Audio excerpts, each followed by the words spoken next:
सभी को नमस्कार। जपजी की यात्रा में आज हम 19वीं पौड़ी लेने जा रहे हैं। 18 पौड़ी तक हमने पिछली बार समाप्त किया था, तो आज है 19वीं पौड़ी। 19वीं पौड़ी इस प्रकार है।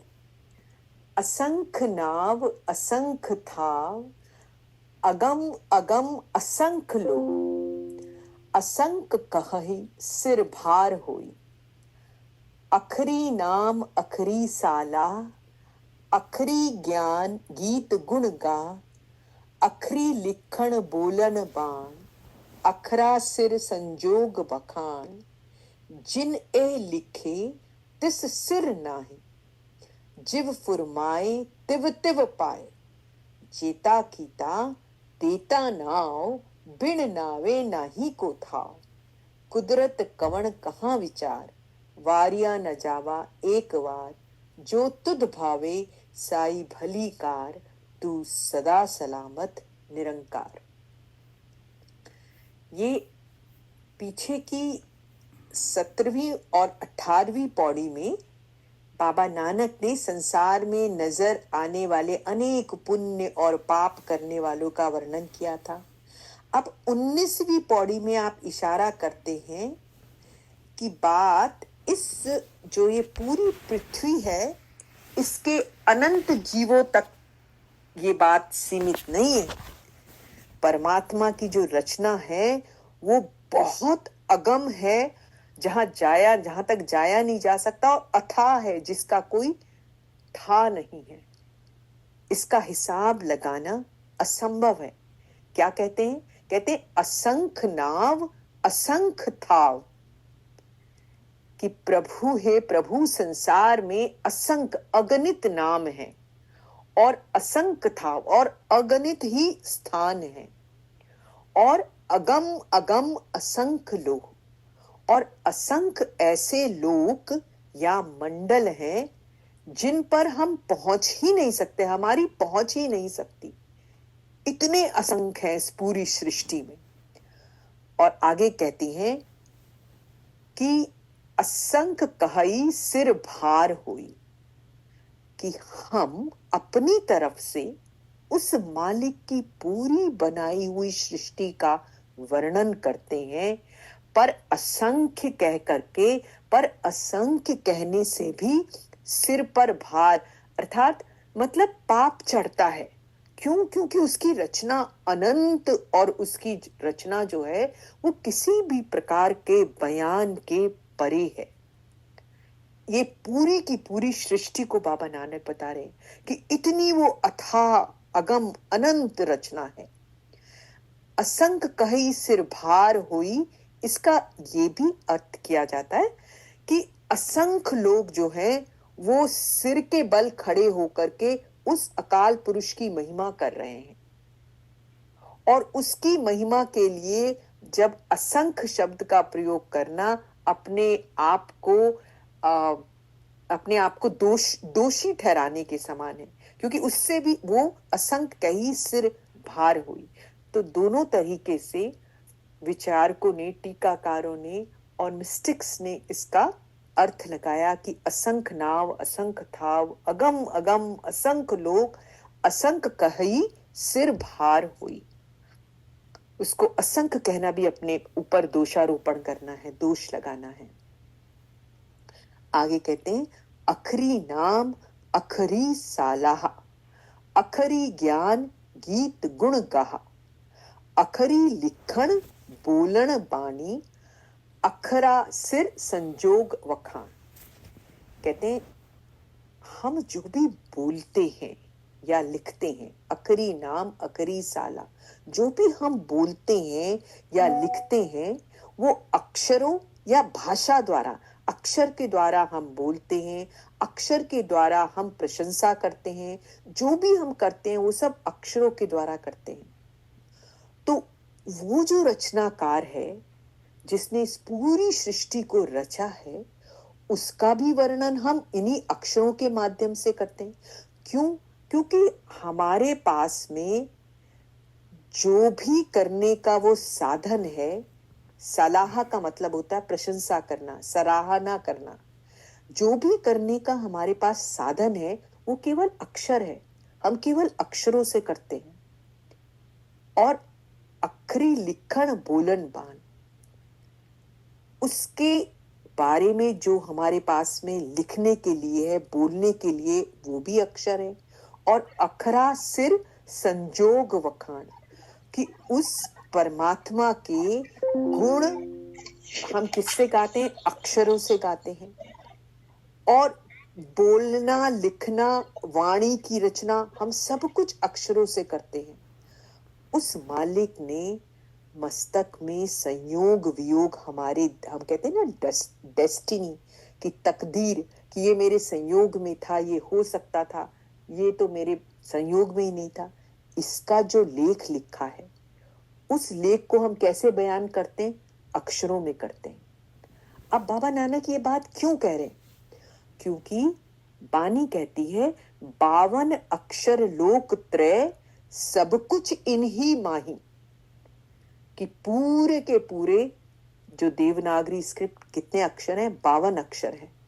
और ये 52 अक्षर लोक त्रय सब कुछ इन्हीं माही, सारा का सारा सृष्टि, सारा संसार इन अक्षरों द्वारा, इन अक्षरों में ही है। आया तो हम अक्षरों में बोलते हैं या अक्षरों में कहते हैं। आगे कहते हैं ये अक्षर खिर जाएंगे, ओ अक्षर इनमें नहीं। ये सारे के सारे जितने भी अक्षर हैं, ये खत्म हो जाए, खिर जाएंगे, समाप्त हो जाएंगे। लेकिन जिस अक्षर की हम बात कर रहे हैं, जिसको, जो हम हैं, जो परमात्मा है, वो अक्षर इन सब में नहीं है। कहने का मतलब है, शब्द को अक्षर द्वारा आप बोल नहीं सकते, वो अनंत है। परमात्मा को अक्षर द्वारा आप बोल नहीं सकते। जब रचनाकार को नहीं बोल सकते तो उसकी रचना तो कितनी है। हमें तो अपनी पृथ्वी में थोड़ी सी दिखती है, फिर हम सोच लेते हैं अच्छा ऐसी बहुत सारी की खंड होंगे, मंडल होंगे, गैलेक्सीज होंगी, मिल्की वेज होंगे, हम ऐसा सोच लेते हैं ना। लेकिन जो हम सोच ही नहीं सकते, ये तो फिजिकल है। उसके बाद सूक्ष्म में कितना बड़ा संसार है, कारण में कितना बड़ा संसार है। ये सारा का सारा संसार जो हम,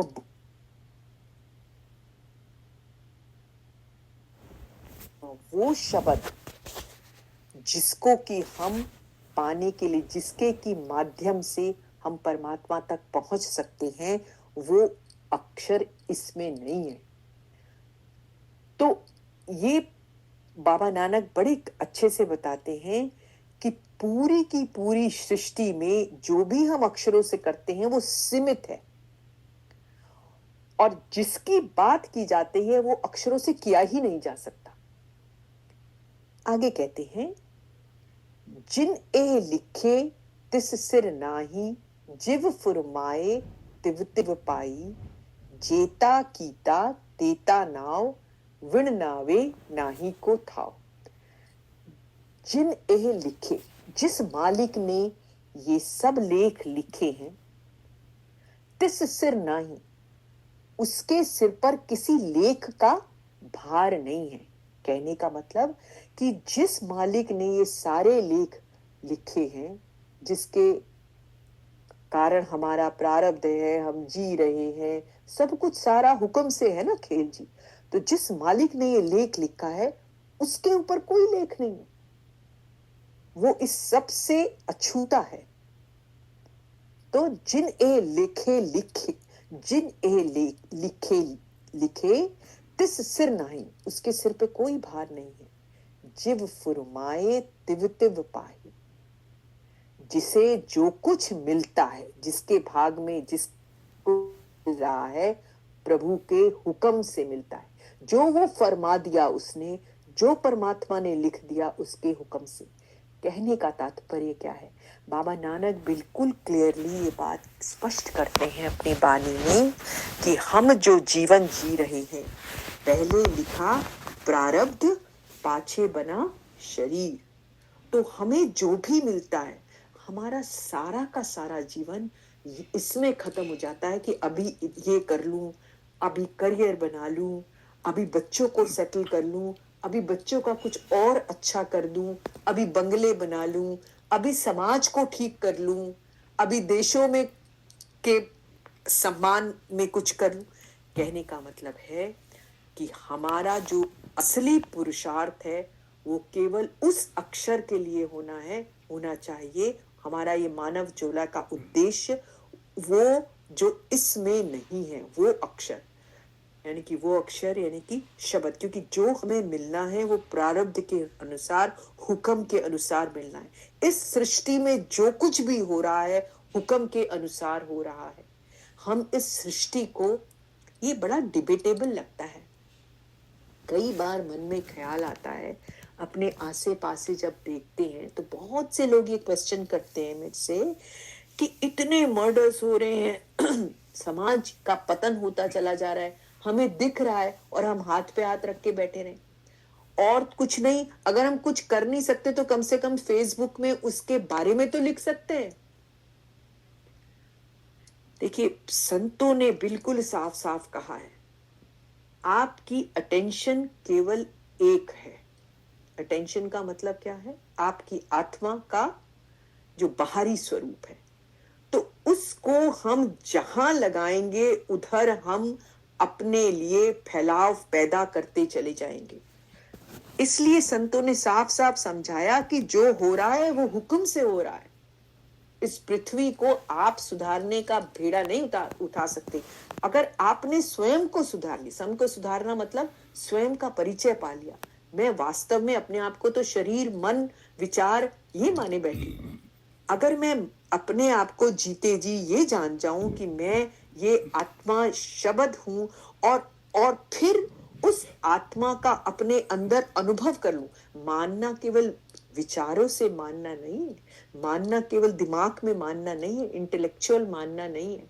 जब मैं उसका अनुभव अंदर करने लगूं तो सच मानिए कि उससे जो परिवर्तन मेरे अंदर होगा, उस परिवर्तन से मैं इस समाज का ज्यादा कल्याण कर पाएंगे जो जिसके अंदर भी होगा, बनिस्बत अपने छोटे छोटे से कि आज मैं यहाँ की समाज ठीक कर लूं, आज का कूड़ा उठाने के लिए बड़ी सी सोसाइटी बनी है, मैं उसमें चली जाऊं, and so on so fourth. मतलब बहुत सारी की चीजें हम लोग जो करते हैं। तो जब हम स्वयं को अपने शुद्ध जो स्वरूप है उसमें पहचान करके उसका अनुभव अंदर करके रसाई करने लगते हैं, तो इसीलिए तो कहा है कि आग लगी आकाश में, झरझर गिरे अंगार, संत न होते जगत में, जल मरता संसार।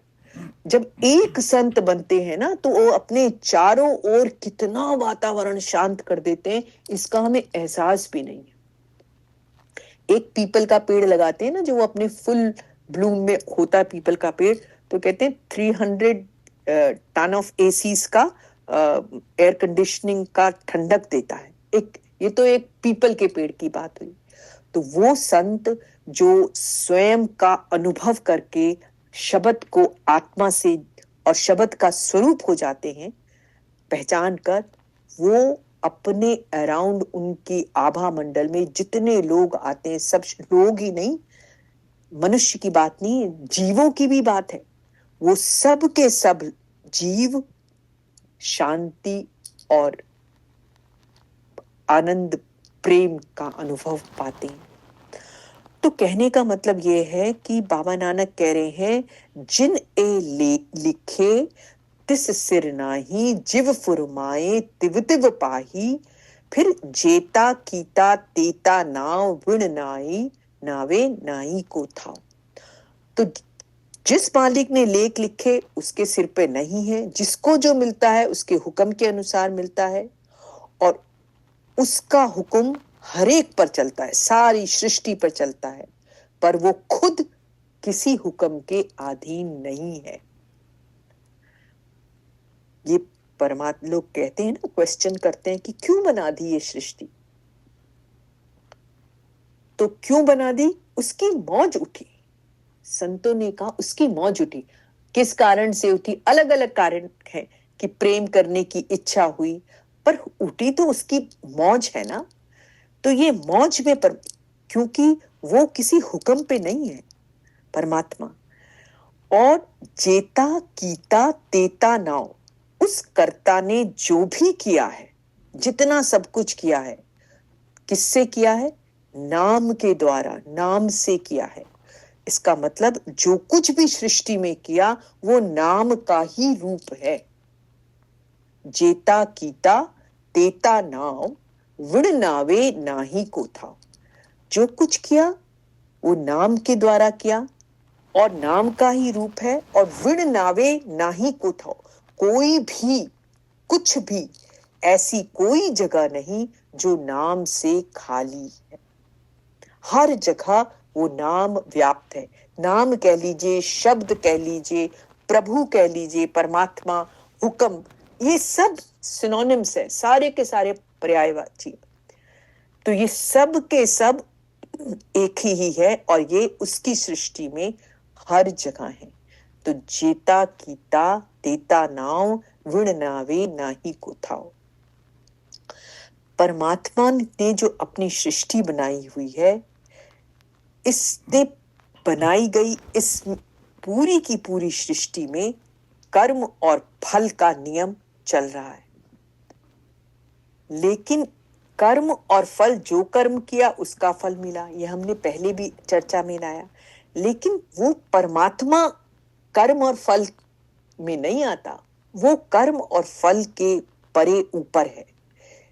कर्म और फल के ऊपर का मतलब ना आवागमन में है कि 84 में है, किसी बंधन में है, उन सब से वो आजाद है। और उसने जो कुछ बनाया अपने हुक्म से बनाया, अपनी रचना अपने ही नाम के रूप में करी। तो यहाँ पर बाबा नानक बेसिकली नाम और हुक्म दोनों को एक ही बता रहे हैं। नाम ही हुक्म में कार्यान्वित है। हुक्म इज नाम इन एक्शन। तो जो हमारा एक आई थी ना तीसरी पौड़ी में कि हुक्म न कहिया जाए, हुक्म को समझना कहना बहुत डिफिकल्ट है क्योंकि हुक्म नाम ही है। हुक्म जो है वो जब नाम कार्यान्वित हो रहा है तो वो हुक्म है।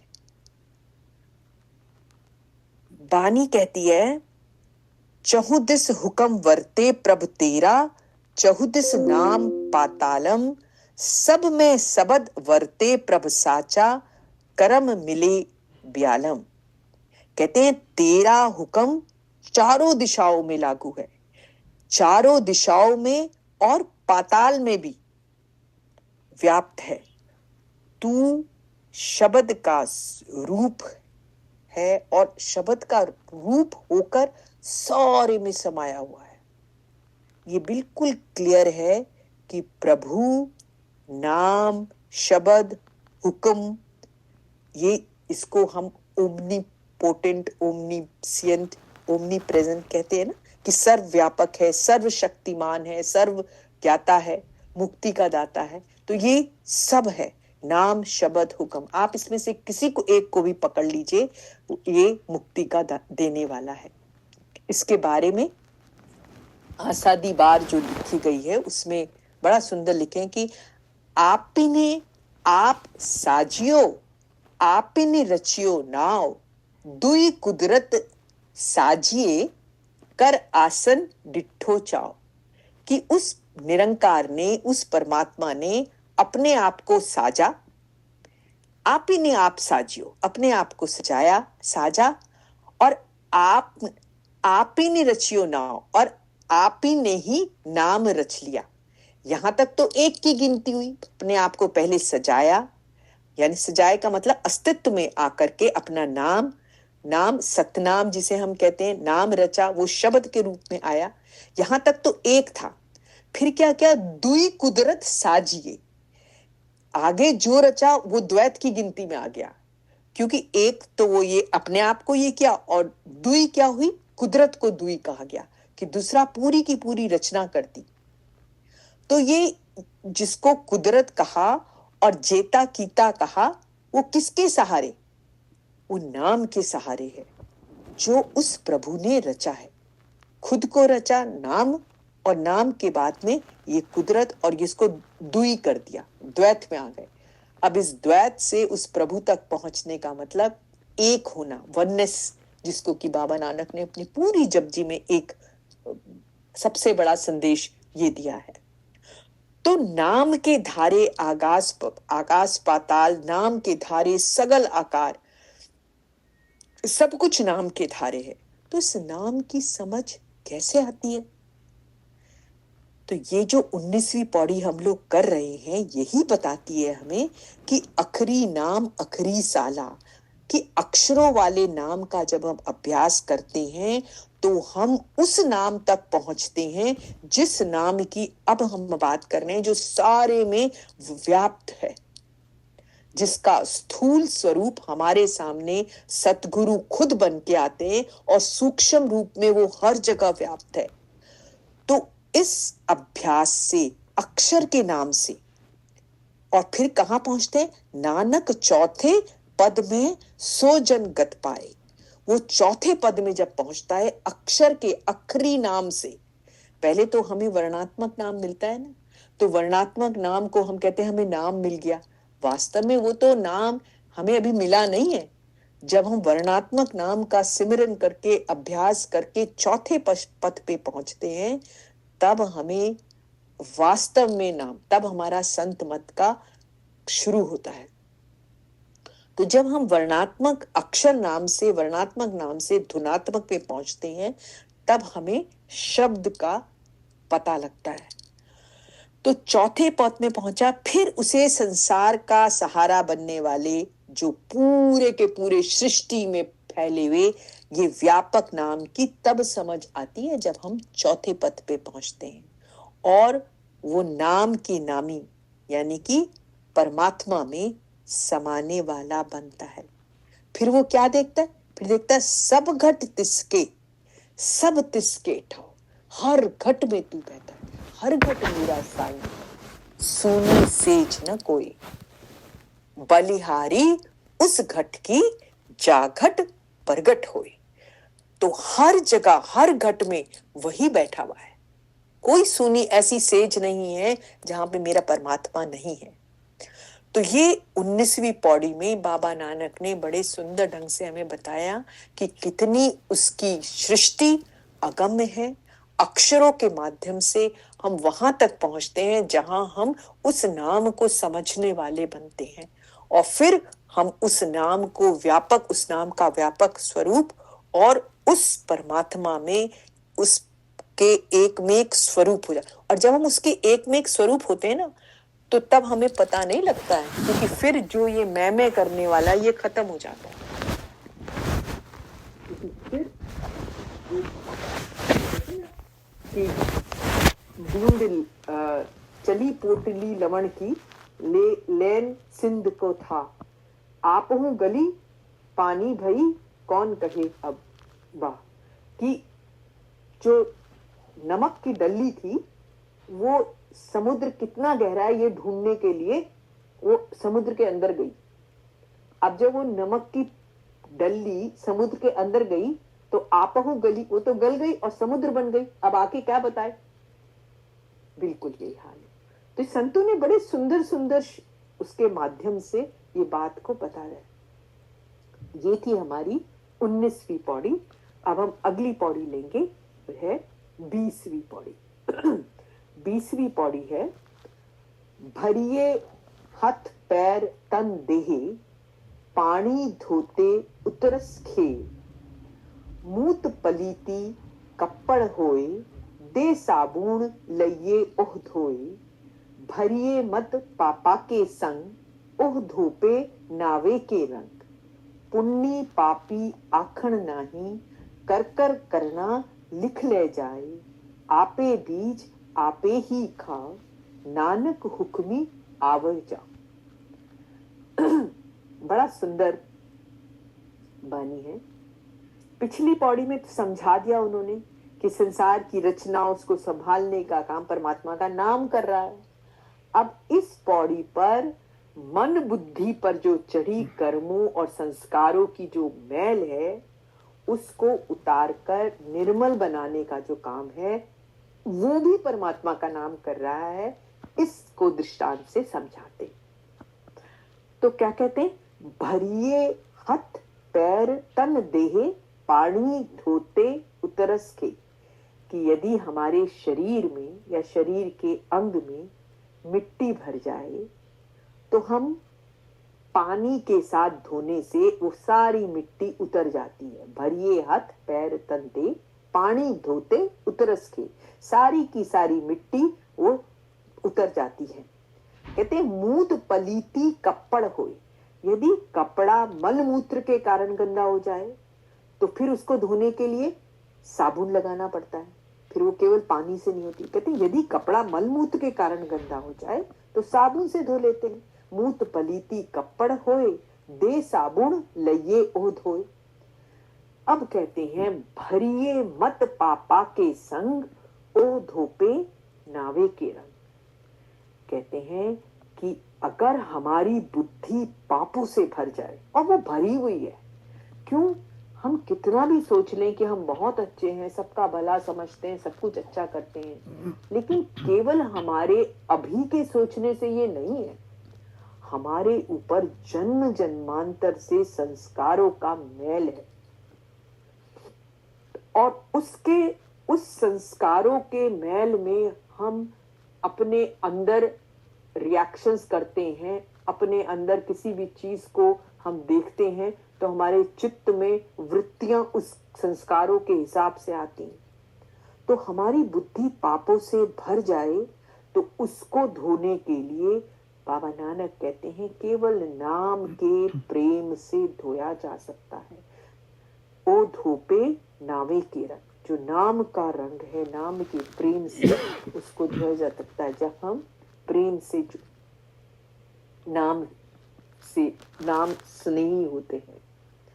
तो गुरु साहब समझा रहे हैं कि शरीर की मलिनताएं तो धुल गई, मन बुद्धि की मलिनताएं केवल नाम से उतरेंगी। संसार के सब लोग अपने अपने ढंग से मन का मैल उतारने का कोशिश करते हैं। हम क्या क्या करते हैं, अगर आप देखें दुनिया में, हम मन का ही तो मैल उतारने, मानव और परमात्मा के बीच में एक दीवार मन ही तो है ना, मन की दीवार है। तो क्योंकि ये मन कुड़ियार है तो हम क्या करते हैं, हम जप करते हैं, तप करते हैं, पूजा करते हैं, पाठ करते हैं, दान करते हैं, पुण्य करते हैं, फिर तीर्थों में जाते हैं, स्नान करते हैं। ये सब किस लिए कर रहे हैं, ये मन को निर्मल करने के लिए। तो गुरु साहब समझाते हैं कि ये जो मन की मलिनताएं है ना, इसको एक ही जगह धोया जा सकता है, और वो साधन केवल परमात्मा का नाम है। गुरु अर्जन देव जी की बानी कहती है, प्रभु के सिमरन मन की मल जाई, अमृत नाम रिद माई समाई। कि नाम वो अमृत है जो जीव के अनंत अनंत पाप को धोकर हमारे मन को निर्मल कर देता है। और जैसे ही मन निर्मल हुआ तो मन के निर्मल होते ही हम परमात्मा का स्वरूप है। कबीरा मन निर्मल भया, है ना, जैसे गंगा नीर पाछे पाछे हरि पिरे कहत कबीर कबीर। तो उस निरंजन का नाम निरंजन की तरह ही निर्मल है, परमात्मा का नाम। जब आत्मा उस निर्मल नाम में स्नान करती है तो वो भी निर्मल हो जाती है। तो आगे कहते हैं, पुन्नी पापी आखण नाही, कर कर करना लिख ले जाए।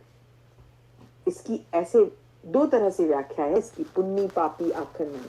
ऐसे करते हैं कि पुण्य और पापों की बात मन बुद्धि से समझ सकना बड़ा मुश्किल है। क्यों मुश्किल है? क्योंकि देखिए, अलग अलग समय स्थिति काल में पुण्य और पाप को अलग अलग ढंग से बोला जाता है। हो सकता है एक धर्म में जो पाप हो वो दूसरे धर्म का पुण्य हो, और आप सब जानते हैं ऐसा है, क्योंकि हम लोगों ने सारे धर्म तो यही बना दिए और उसके हिसाब से पुण्य और पाप कर लिए। तो इस तरह से मन बुद्धि के द्वारा तो ये बड़ा मुश्किल है पुण्य और पाप को समझना। पर ये अपने आप में एक पूरा का पूरा इस पे व्याख्या हो सकती है। पर लोग जो भी पुण्य पाप करते हैं उसका लेखा जो है वो धर्मराज का दूत लिखता रहता है। और धर्मराज का दूत कहाँ है? चित्रगुप्त हमारे ही अंदर है। जो पूरी रिकॉर्डिंग कर रहा है हमारे पापों की और हमारे पुण्य की। कौन डिसाइड कर रहा है कि कौन पाप है कौन पुण्य है? वैसे तो देखिए, हम जब सदगुरु के साथ बैठते हैं ना, तो उनके साथ ये बातें करते हैं, तो उन्होंने तो हमें बड़े सुंदर ढंग से बिल्कुल मामला ही सारा सुलटा के सीधा कर दिया कि वो कार्य, वो जो भी कार्य आपको परमात्मा से दूर ले जाता है वो पाप है, और वो कार्य जो भी हो चाहे परमात्मा के पास लाता है वो पुण्य है। अब ये बड़ी औखी और डिफिकल्ट डेफिनेशन है वैसे, क्योंकि हमें तो कार्य देख के हम पुण्य और पाप कहते हैं। किसी को खाना खिलाना हमारे लिए बड़े, बचपन से हमने जाना बड़े पुण्य का विषय है कि भाई भोजन दिया, लेकिन मान लो उस खाना खिलाने में मुझको परमात्मा से दूर कैसे? मैं भजन बैठने का समय, मैं भजन बैठती हूँ, सवेरे का टाइम है, या घंटों भजन बैठ के परमात्मा के उसमें अंदर रहने का वो समय, लेकिन उस समय ये लग करके कि ये पुण्य हो रहा है करने लगे, तो वो पाप में गिना जाएगा, क्योंकि उसने मुझे परमात्मा से दूर कर दिया। पर इसमें हम कभी कभी बड़े सियाने बन जाते हैं। तुम्हारे जी कहते बिल्कुल सच्चाई से, वो कोई भी कार्य जो परमात्मा के पास ले जाए वो पुण्य है, और वो कार्य जो परमात्मा से दूर ले जाए वो पाप है। लेकिन ये डेफिनेशन तो हमें सदगुरु ने बताई और हम सबके लिए मान्य है जो रूहानियत के आधार पर रास्ते पर है। लेकिन दुनिया में तो पाप और पुण्य के बिल्कुल अलग डेफिनेशन है। तो जिस समय, जिस स्थिति में, जिस सोसाइटी में, जिस समाज में हम पैदा होते हैं, उसके हिसाब से हम पाप और पुण्य करते रहते हैं, और वो हमारे चित्रगुप्त अंदर लिखते रहता है। तो एक तो ये इसकी डेफिनेशन है कि पुण्य और पाप को समझना मुश्किल, पर पुण्य और पाप करने का सारा लेखा धर्मराज का दूत लिखता है। दूसरे अर्थ पे ये कहते हैं कि बाबा नानक की हे जीव, पुण्य पापी कहने मात्र को नहीं है, ये तो अपने किए हुए कर्मों के फल से कोई बच नहीं सकता। कर कर करना लिख ले जाओ, जैसे जैसे आपने कर्म किए हैं उस कर्मों के हिसाब से आपको फल मिलता चला जा रहा है। तो पुण्य और पापी केवल ऐसे नहीं कि ये पुण्य कर दिया ये पाप, ये अपने अपने कर्म उसके फल है, उसका फल। पुण्य पापी केवल कहने को नहीं है, आखण नहीं, कर कर करना लिख ले जाई, आपे बीज आपे ही खाओ, नानक हुक्मी आवो जाओ।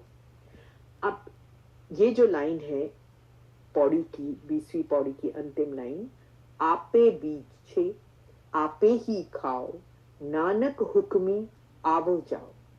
एक गुरु साहब दो बातें समझा रहे, इस पूरे में दो महावाक्य है। पहला क्या बात समझा रहे हैं? हर आपे बीज आपे ही खाओ, हर कर्म का फल खुद भोगना पड़ता है। हम अच्छे कर्म का फल अच्छा मिलता है और बुरे कर्म का बुरा मिलता है। ऐसा कभी नहीं होता कि हमने कोई बहुत बुरा कर्म कर दिया और उसके बदले में हम कोई अच्छा कर्म करके कह के ये अनल हो जाए हमारा, कि मतलब ये जो हमने बुरा किया था वो मिट गया। ये नहीं होता। गुरु साहब क्लियरली कहते हैं, बाबा नानक की हर कर्म का फल खुद भोगना है। अच्छे कर्म करोगे अच्छा फल मिलेगा, बुरे कर्म करोगे बुरे फल मिलेगा। बीज बोया मैंने पपीते का, और पपीते का बीज बोने के बाद में मैं सोचूं मुझे आम का फल मिल जाए, कहते हैं ये तो मूर्खता हो गई। विचार ये है कि वर्तमान आज हम जो भी सुख दुख भोग रहे हैं ये हमने पुराने कर्म किए हैं, पूर्व जन्म के कर्मों के, पूर्व जन्म के जो हमारे संचित कर्म में थे उसमें से एक गठड़ी प्रारब्ध की बना करके हमें भेज दिया गया है। वो प्रारब्ध हम भोग रहे हैं। तो ये हमारे आज के जो सुख दुख हैं वो हमारे प्रारब्ध के हैं। पहले हमारा प्रारब्ध बन गया था, और जो कर्म हम आज कर रहे हैं उससे हम अपना आगे का तय कर रहे हैं। कर्म और फल का ये जो नियम है ये मालिक का हुक्म है। एक तो ये बात हो गई इसमें, आपे बीज आपे ही खा। और दूसरी बात क्या बाबा नानक समझा रहे हैं कि सिर्फ पाप ही नहीं, पुण्य भी हमारे बंधन के कारण है। इस भ्रम का शिकार नहीं होना चाहिए कि अगर मैं पाप छोड़कर पुण्य करने लगूं तो मैं आवागमन के चक्कर से बच जाऊं। बाबा नानक बिल्कुल क्लियरली कहते हैं, पुण्य से पापों को आप नाश नहीं कर सकते, दोनों का खाता अलग अलग चलता रहेगा। इतने मैंने पाप किए, इतने मैंने पुण्य किए। इतने पापों के लिए जो दुनिया में साधारण तौर से, जब सतगुरु के शरण में आप नहीं आए तो दुनिया में साधारण तरह से आपने जितने पाप किए वो पापों का हिसाब लगा करके आपको उसके हिसाब से नरकों का भोग है, और जितने पुण्य के उसके हिसाब से आपको स्वर्गों का भोग है। यानी कि दोनों के दोनों कर्म, या तो पुण्य या पाप, बंधन के कारण है।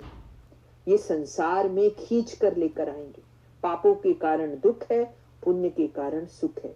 बानी कहती है, राम नाम मन भेदिया, अवर की कर विचार, सबद सुरत सुख उपजे, प्रभ रातो सुख सार। कहते हैं संतों ने बताया, छोटे मोटे पुण्यों की बात एक तरफ रही, अगर अपने पूरे के पूरे शरीर को आप छोटा छोटा काट करके हवन में भी डाल दो, हवन के यज्ञ में पूरी इसकी आहुति बनाकर, सारे शरीर को, समिधा होती है ना, तो समिधा बनाकर हवन की लकड़ी के रूप में भी जला दो, या बर्फीले पर्वतों पे भी बैठ करके तपस्या करो, साधना करो, पूरे शरीर को गला लो, या फिर पूरा का पूरा अपने शरीर के बराबर सोना भी दान दे दो, तभी भी ये मन निर्मल नहीं हो सकता। कहने का मतलब, कितने भी पुण्य कर लो आप हठ योग करके या किसी भी प्रकार के, ये मन को आप निर्मल नहीं कर सकते। मन निर्मल करने का एक ही उपाय है, शब्द सुरत सुख उपजे, शब्द के साथ। और जब हम ये सारे काम करते रहते हैं कि अपने को जलाना, वो अपने को हट से करना, या मैं इतने दिन तक, कई लोग कहते मैं 50 दिन तक मैंने खाना ये छोड़ दिया, वो नहीं खाना, या व्रत कर लिया, कहते हैं इन सबसे कर्म के बंधन और मजबूत होते हैं। ये बिल्कुल समझने वाली बात है। जितने हम कर्म कांड में पढ़ते जाते हैं, हम अपने लिए बंधन, संसार में बंध के रहने का और कारण बनाते रहते हैं। केवल गुरु, सतगुरु की समझाई गई युक्ति के अनुसार नाम के साथ जब हम लिव को जोड़ते हैं, तब हमारे कर्मों की मलिनताएं, हमारे जो संस्कार हमें जो दिख रहे हैं, वो ढीले होते हैं, साफ होते हैं, और वो मलिनताएं उतरती जाती है। पूरे संतों ने परमार्थ का ये गूढ़ रहस्य खोला है कि हमारे पाप हमारी लोहे की खतकड़ियां हैं, और हमारे पुण्य हमारे पास सोने की बेड़ियां हैं। दोनों की दोनों हमें बांधने वाली हैं। पापों का फल भोगेंगे तो भी आएंगे, और पुण्यों का फल भोगेंगे तो भी आएंगे। तो आत्मा को अगर हमें निर्मल करना है, और वो मुक्ति केवल नाम के द्वारा संभव है। कई ग्रंथों में आता है कि पाप के प्रायश्चित करने के लिए पुण्य कर लो, है ना, कई बार लिखा होता है, इतने पाप किया, आपने भी सुना होगा, कई लोग कहते भी हैं, निंदा नहीं है, पर कई लोग कहते हैं कि इतने पाप का प्रायश्चित करना, ये पुण्य कर लो, व्रत तप गायत्री पाठ कर लो, ये कर लो। बाबा नानक ने केवल एक ही नाम की महिमा गाई है, और वो नाम भी कोई अक्षरों में वास्तव में आने वाला नहीं है। वो नाम जो हर समय 24/7 हर एक के अंदर अखंड कीर्तन चल रहा है, और उसमें कोई पूरी इक्वालिटी है, चाहे अमेरिका में बॉर्न हो, अफ्रीका में बॉर्न हो, चाहे कहीं हो, हर एक के अंदर है। वो जो चाहे उसको अपने अंदर अनुभव कर सकता है, और हर समय है। तो बाबा नानक ने उस एक नाम की महिमा गाई है। जीव जैसी करनी करता है, उसको वैसा ही फल मिलता जाता है।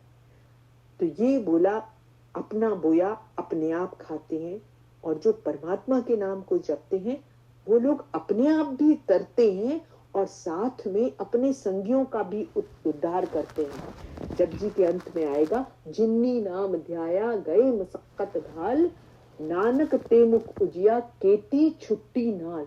ऐसे लोग जिन्होंने नाम को ध्याया, कई मुश्किलों से गए, वो अपने आप भी तरते हैं, और अपने साथ साथ कईयों का कईयों को तारते, कईयों की छुट्टी करवाते हैं। तो ये इस 20वीं पौड़ी में, तो 19वीं और 20वीं पौड़ी अगर हम देखें तो बाबा नानक ने नाम की महिमा को ही एक, आप देखेंगे सारी पौड़ियां अब तक हमने जितनी भी की हैं, बाबा नानक ने जितनी भी प्रकार की बहिर्मुखी भक्ति है उसका खंडन किया है, हर प्रकार से, चाहे वो जप है, तप है, कुछ भी है, कुछ भी जो हम नाम के अलावा कर रहे हैं उसका बाबा नानक ने खंडन किया है। और नाम से लिव जुड़ाना परमात्मा सदगुरु के हिसाब से। इसीलिए संत मत में अगर पूरी रूहानियत को निचोड़ करके एक शब्द में बोला जाए कि पूरी रूहानियत, तो वो होगी गुरु।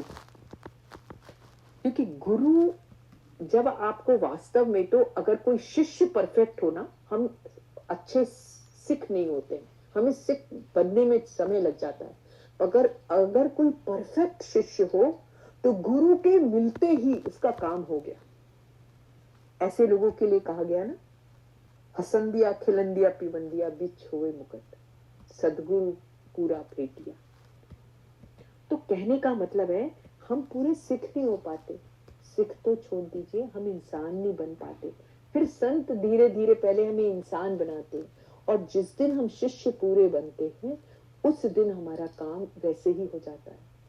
और अगर हम अपने संतों को देखें, मीराबाई एक ऐसी शिष्या थी, गुरु के दर्शन मात्र से रैदास जी से उन्होंने नाम लिया था। और रैदास जी ने जब मीराबाई को शिष्या देखा तो उनकी जीवनी में आता है, उन्होंने ऐसा कहा कि ये तो खुद कईयों को तारेंगी, और इनको शिष्या रूप में मुझे देकर परमात्मा ने ये मेरे ऊपर कोई उपकार किया। यानी कि संत को समझते हैं ना, तो कई जन्मों की मीरा की भक्ति थी। और वैसे तो ग्रंथों में बहुत आता है, मीराबाई की जीवनी बड़ी सुंदर जीवनी है, कभी उस पर चर्चा फिर कर लेंगे। लेकिन कहने का मतलब ये है कि प्रभु तक पहुंचना, परमात्मा को पाना, बाबा नानक ने केवल और केवल नाम के द्वारा बुझा है। तो आज ये 19 और 20वीं पौड़ी को हम यही समाप्त करते हैं।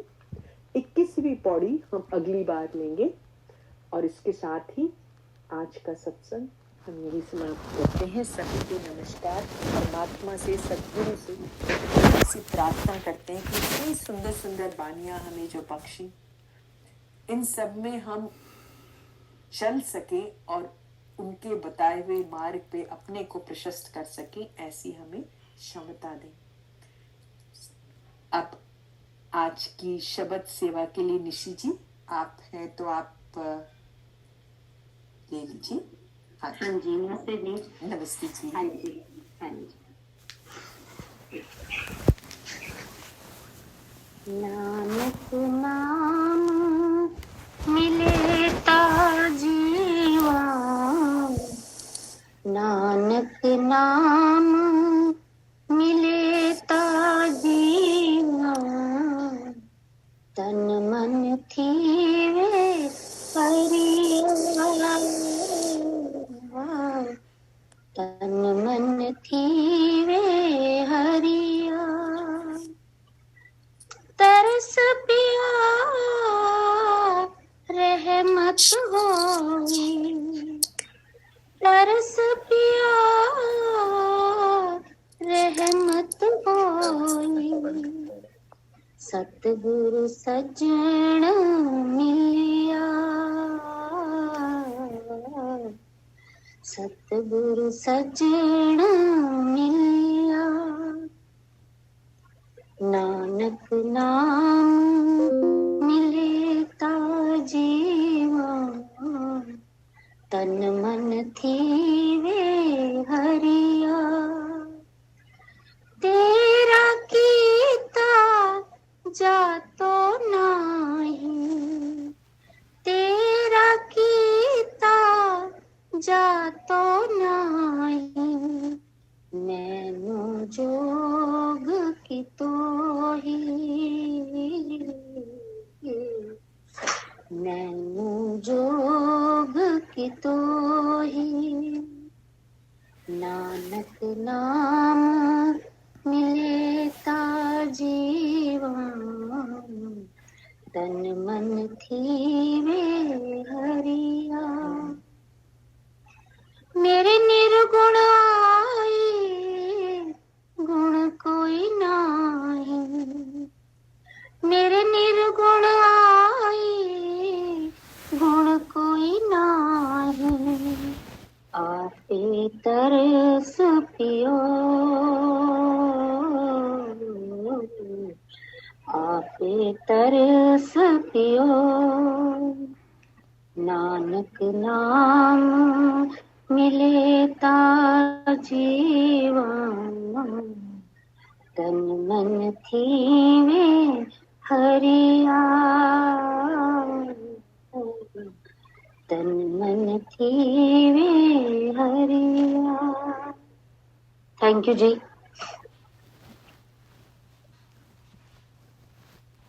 हाँ जी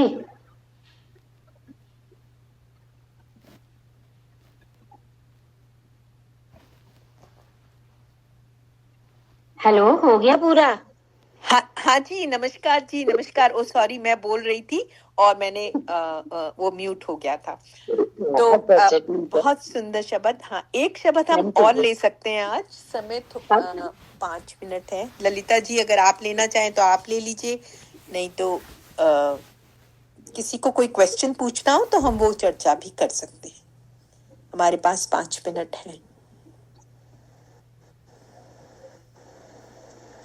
अविनाश जी को बोल दो, वो सुना देंगे। अच्छा जी, अविनाश जी, आप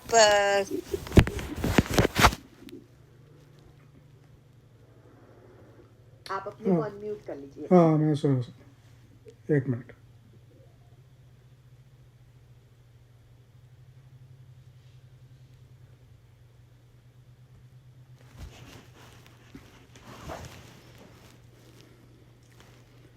अपनी मेहर कर,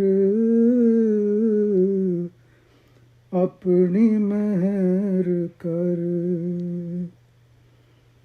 अपनी मेहर कर, अपनी मेहर कर, सफेजी समाल अपनी मेहर कर, सफेजी समाल अपनी मेहर कर, अपनी मेहर कर, अपनी मेहर कर, अपनी मेहर कर, अपनी मेहर कर, अन्न पानी मुझ उपाए, मुझ उपाए, अन्न पानी मुझ उपाए, मुझ उपाए, दुख दालद बन तर, दुख दालद बन तर, दुख दालद बन तर, दुख दालद बन तर, अपनी मेहर कर,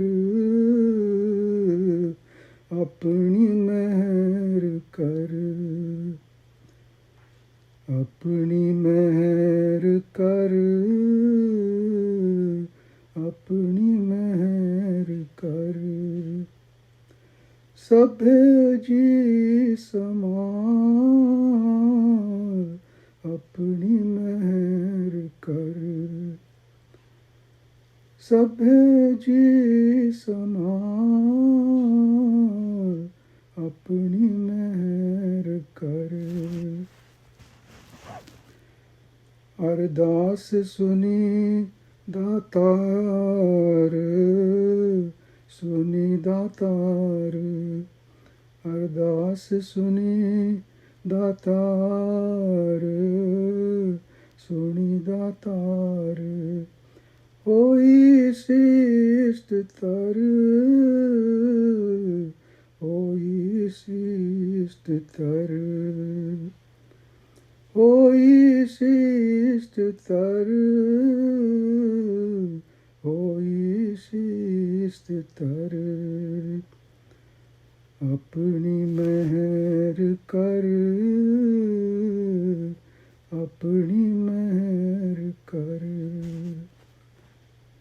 अपनी मेहर कर अपनी मेहर कर ले वो कंठ लगाए कंठ लगाए ले वो कंठ लगाए कंठ लगाए अपदा सब हर अपदा सब हर अपदा सब हर अपदा सब हर अपनी मेहर कर अपनी मेहर कर अपनी मेहर कर अपनी मेहर कर नानक नाम दिया नाम दिया नानक नाम दिया नाम दिया प्रभु का सफल घर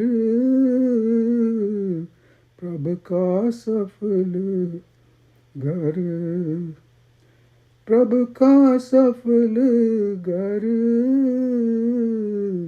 प्रभु का सफल घर अपनी मेहर कर अपनी मेहर कर अपनी मेहर कर अपनी मेहर कर